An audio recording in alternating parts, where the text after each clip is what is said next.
कि परमेश्वर के वचन व कार्य बाइबल में लिखे हुए हैं। परमेश्वर के शब्द और कार्य बाइबल के बाहर कहीं नहीं है। वास्तव में। आमीन। हम मानते हैं प्रभु में विश्वास बाइबल के पथ से भटक नहीं सकता। जो बाइबल का पालन करेगा वो स्वर्ग के राज्य में जाएगा। आमीन। क्या इस बात में आपको कुछ गलत लगता है? जरा इस पर रोशनी डालें। एल्डर ल्यू सही है। परमेश्वर के वचन और उसका कार्य सब बाइबल में ही है। आमीन। परमेश्वर बाइबल से परे बात और काम नहीं कर सकते। बाइबल के बाहर उद्धार संभव नहीं है। बाइबल परमेश्वर की प्रतिनिधि है। आमीन। हमारा विश्वास बाइबल पर आधारित है। सही कहा। बाइबल से भटकना प्रभु के साथ धोखा है। आमीन। क्या आप लोग इस तथ्य पर यकीन नहीं करते? ये सही है। परमेश्वर के वचन और कार्य बाइबल के अंदर हैं। चाहे जो हो जाए, हम सभी को बाइबल का समर्थन करना चाहिए। आमीन। ये सही है ना? प्रभु में आस्था के लिए बाइबल काफी है। आमीन। ये गलत है। हमें जिनकी सराहना ये बात करनी भी सही चाहिए है। वे परमेश्वर हैं। हम इसे नजरअंदाज कैसे कर सकते हैं? हाँ, तुम ठीक कह रही हो। हाँ, क्या ऐसा भी हो सकता है? कुछ सोचने वाली बात है। भाइयों और बहनों, आपने अभी कहा कि परमेश्वर के वचन एवं कार्य बाइबल के अंदर समाये हैं, कि बाइबल में परमेश्वर द्वारा उद्धार के बारे में सब है और परमेश्वर के वचन और कार्य बाइबल के बाहर कहीं नहीं है। संपूर्ण धार्मिक विश्व भी यह मानता है। ऐसा लगता है कि कोई भी इस दृष्टिकोण की मान्यता सुनिश्चित नहीं कर सकता। पहले हम सभी मुद्दों पर बाइबल के अनुसार विचार करते थे। अब मैं पूछता हूं, क्या धार्मिक विश्व का यह नजरिया बाइबल से मेल खाता है? क्या यह बिल्कुल सही है? नहीं। प्रभु यीशु ने बाइबल में ऐसी कोई बात कभी नहीं कही। पवित्र आत्मा ने भी कभी ऐसा कुछ नहीं कहा। तो यह विचार कहां से आया? मुझे बताएं, यह कहां से आया विचार है? मुझे बताइए ये कहां से आया विचार है? ठीक है, चलिए बात करते हैं कि यह विचार कहां से आया। चलिए बात करते हैं। ठीक है, असल में यह मुद्दा इतना कठिन नहीं है। पक्के तौर पर कहा जा सकता है कि धार्मिक विश्व की यह अवधारणा पूरी तरह मनुष्य की कल्पना की उपज है। हाँ, मनुष्य की अवधारणा एवं कल्पना। मैं ऐसा क्यों कहता हूं? बाइबल के न्यू और ओल्ड टेस्टामेंट परमेश्वर के कार्य के दो चरणों का अभिलेख मात्र हैं। अब रह गए व्यवस्था के युग और अनुग्रह के युग के ईश्वर के वचन और कार्य। क्या कोई कहेगा कि यह सब बाइबल में लिखा है? नहीं। क्या परमेश्वर के सभी वचन व्यवस्था के युग के दौरान नबियों के जरिए दिए गए थे? क्या अनुग्रह के युग के दौरान के प्रभु यीशु के सभी वचन बाइबल में हैं? कोई कहेगा? मैं तो ऐसा साहस नहीं करूंगी। आप लोग ये बात अच्छी तरह जानते हैं कि प्रभु यीशु के कई वचन बाइबल में भी अभिलिखित नहीं है। हाँ। बाइबल में अभिलिखित प्रभु यीशु के वचन तो संकेत मात्र है। व्यवस्था के युग के कई नबियों की पुस्तकें बाइबल में शामिल नहीं की गई हैं। ये बात तो सभी मानते हैं। आप लोग ये कैसे कह सकते हैं कि परमेश्वर के सभी वचन एवं कार्य बाइबल में दर्ज हैं? क्या ये सत्य से साफ विरोधाभास नहीं है? इस अर्थ में तो क्या आप लोग झूठे नहीं हैं? हाँ, ये बिल्कुल ठीक है। सही झूठ कहा बोलना आपने। परमेश्वर का विरोध करना सोचने है। वाली बात है। प्रभु यीशु ने कई बार भविष्यवाणी की थी कि वो दोबारा आएंगे। लौटकर आए प्रभु यीशु के वचन उनके आने से पहले ही बाइबल में कैसे लिखे जा सकते थे? ये असंभव है। हाँ, ये असंभव है।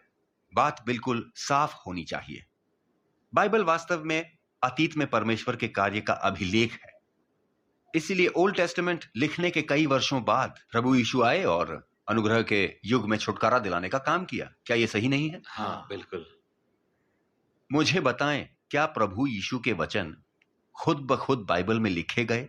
नहीं, नहीं, असंभव। असंभव। बिल्कुल नहीं। सही कहा, ऐसा असंभव होगा।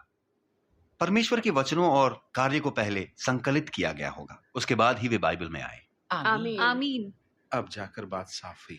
अंतिम दिनों में सर्वशक्तिमान परमेश्वर के घर से आरंभ करते हुए न्याय का काम करने आए हैं और उन्होंने मानव जाति को बचाने के लिए सभी सत्य व्यक्त किए हैं। अब आप ही बताइए, क्या ये अपने आप बाइबल में प्रकट हो सकते थे? असंभव। सही है, सर्वशक्तिमान परमेश्वर के कलीसिया ने उनके द्वारा व्यक्त सभी सत्यों का राज्य के युग की बाइबल में संकलन किया, अर्थात वचन देह में प्रकट हुआ। राज्य के युग की इस बाइबल में केवल परमेश्वर की अभिव्यक्तियां हैं। इसके अंदर किसी भी मनुष्य के वचन नहीं है। आमीन। आप कह सकते हैं कि वचन देह में प्रकट हुआ। वह जीवन का शाश्वत तरीका है जिसे अंतिम दिनों में परमेश्वर ने मनुष्य को उपहार में दिया। आमीन। परमेश्वर को उन्होंने जो कहा वो धन्यवाद। गलत ये परमेश्वर नहीं द्वारा है। मैं हमें इनकी दिया बात से गया सहमत कीमती खजाना है। अतः यह विचार कि परमेश्वर के सभी वचन एवं कार्य बाइबल में लिखित है और परमेश्वर के वचन और कार्य बाइबल के बाहर कहीं भी नहीं दिखेंगे, गलत है, बेतुका है और ये पूरी तरह से मनुष्य के कल्पनाओं की उपज है। आमीन। क्या हर कोई इन बातों से सहमत है? हाँ, हाँ, बिल्कुल। उन्होंने इस बिल्कुल बिल्कुल सही कहा। जिस तरह अपनी बात रखी वो तथ्य पर सही और उससे मेल आप खाती सही है। कह रहे हैं। मुझे यूहन्ना की सुसमाचार का एक अंश याद आया है और कई अन्य कार्य हैं जिन्हें यीशु ने निष्पादित किया है, जिसमें से अगर प्रत्येक कार्य को लिखा जाए तो मुझे लगता है कि स्वयं संसार भी उन पुस्तकों को समाविष्ट नहीं कर पाएगा। बाइबल के इस अंश में साफ है कि बाइबल प्रभु यीशु के सभी वचनों एवं कार्यों का अभिलेख नहीं है। बाइबल एक अति सीमित ब्यौरा है जो विस्तृत ब्यौरा नहीं है। तो हम कैसे कह सकते हैं कि बाइबल में परमेश्वर के सभी वचनों और कार्य का अभिलेख शामिल है? हाँ, बिल्कुल ये सही ठीक। है। अच्छा, आप क्या कहेंगे? क्या ये एक सफेद झूठ नहीं है? क्या ये सही है? बिल्कुल सही तो है। ऐसा लगता है कि पादरी और एल्डर का यह तर्क कि परमेश्वर के वचन केवल बाइबल में ही पाए जा सकते हैं कहीं ठहरता ही नहीं है। सही कहा। हम सर्वशक्तिमान परमेश्वर के वचनों के अंश पढ़कर मुद्दे को स्पष्ट कर सकते हैं। कृपया पृष्ठ 984 खोलें। सर्वशक्तिमान परमेश्वर कहते हैं, वो सब जो बाइबल में लिखा है वो सीमित है और परमेश्वर के संपूर्ण कार्य का प्रतिनिधित्व करने में असमर्थ है। 400 समाचारों में से 100 से कुछ कम अध्याय हैं कुल मिलाकर, जिनमें कुछ निश्चित संख्या में घटनाओं का वर्णन दिया गया है, जैसे कि यीशु का अंजीर के वृक्ष को श्राप देना, प्रभु को पतरस के 3 इनकार करना, क्रूस पर चढ़ने और पुनरुत्थान के बाद यीशु का अनुयायियों को दिखाई देना, उपवास के बारे में शिक्षा देना, प्रार्थना के बारे में शिक्षा देना, तलाक के बारे में शिक्षा देना, यीशु का जन्म और वंशावली, यीशु द्वारा अनुयायियों की नियुक्ति इत्यादि। ये बस कुछ ही बातें हैं जिन्हें लिखा गया है। तब भी मनुष्य उन्हें खजाने के रूप में मूल्यवान मानता है, यहां तक कि उनके साथ आज के काम को सत्यापित करता है। वो ये भी विश्वास करते हैं कि यीशु ने इतना अधिक कार्य केवल अपने जन्म के बाद के समय में ही किया। ये ऐसा है कि मानो वे विश्वास करते हैं कि केवल परमेश्वर ही इतना अधिक कर सकते हैं कि आगे कोई काम नहीं हो सकता है। क्या यह हास्यास्पद नहीं है? आइए अब पृष्ठ 1274 खोलें। मैं पढ़ूंगा। उस समय यीशु ने अनुग्रह के युग में अपने अनुयायियों को उपदेश की एक श्रृंखला कही, जैसे कि कैसे अभ्यास करें, कैसे एक साथ इकट्ठा हों, प्रार्थना में कैसे मांगे, दूसरों के साथ कैसे व्यवहार करें इत्यादि। जो कार्य उसने किया वो अनुग्रह के युग का था और उन्होंने केवल ये प्रतिपादित किया कि शिष्य और वे जिन्होंने परमेश्वर का अनुसरण किया कैसे अभ्यास करें। उसने केवल अनुग्रह के युग का ही कार्य किया और अंतिम दिनों का कोई कार्य नहीं किया। प्रत्येक युग में परमेश्वर के कार्य की स्पष्ट सीमाएं हैं।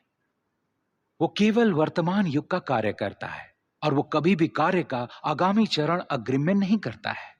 केवल इस तरह से उनका प्रत्येक युग का प्रतिनिधि कार्य सामने लाया जा सकता है। यीशु ने अंतिम दिनों के केवल संकेतों के बारे में बात की।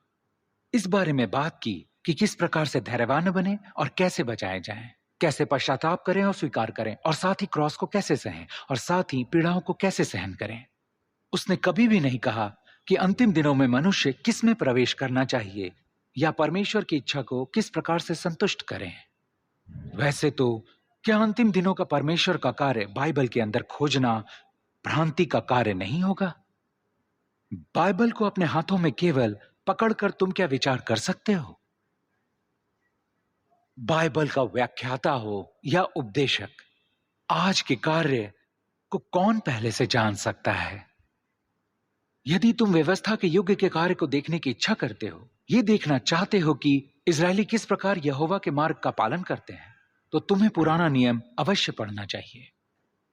यदि तुम अनुग्रह के युग के कार्य को समझना चाहते हो तो तुम्हें नया नियम अवश्य पढ़ना चाहिए। किंतु तुम अंतिम दिनों के कार्य को किस प्रकार देखते हो?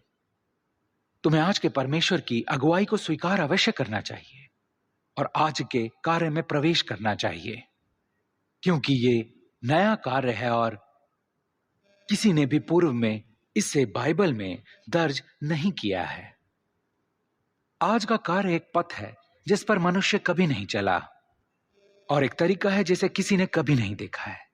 ये वो कार्य है जिसे पहले कभी नहीं किया गया है। ये पृथ्वी पर परमेश्वर का नवीनतम कार्य है। कौन आज के कार्य के प्रत्येक अंश को बिना किसी चूक के पहले से ही दर्ज कर सका होगा? कौन इस अति पराक्रमी, अति बुद्धिमत्तापूर्ण कार्य को इस पुरानी घिसी पिटी पुस्तक में दर्ज कर सकता है जो परंपरा का अनादर करता है? आज का कार्य इतिहास नहीं है। और वैसे तो यदि तुम आज के नए पथ पर चलने की इच्छा करते हो तो तुम्हें बाइबल से दूर अवश्य जाना चाहिए। तुम्हें बाइबल के भविष्यवाणियों या इतिहास की पुस्तकों के परे अवश्य जाना चाहिए। केवल तभी तुम इस नए पथ पर उचित तरीके से चल पाओगे और केवल तभी तुम एक नए राज्य और नए कार्य में प्रवेश कर पाओगे। आमीन। परमेश्वर को धन्यवाद। हाँ, बिल्कुल जो भी ठीक। पढ़ा है, जो भी लिखा है, मैं आपकी बात से सर्वशक्तिमान परमेश्वर का वचन सत्य से एकदम मेल खाता है।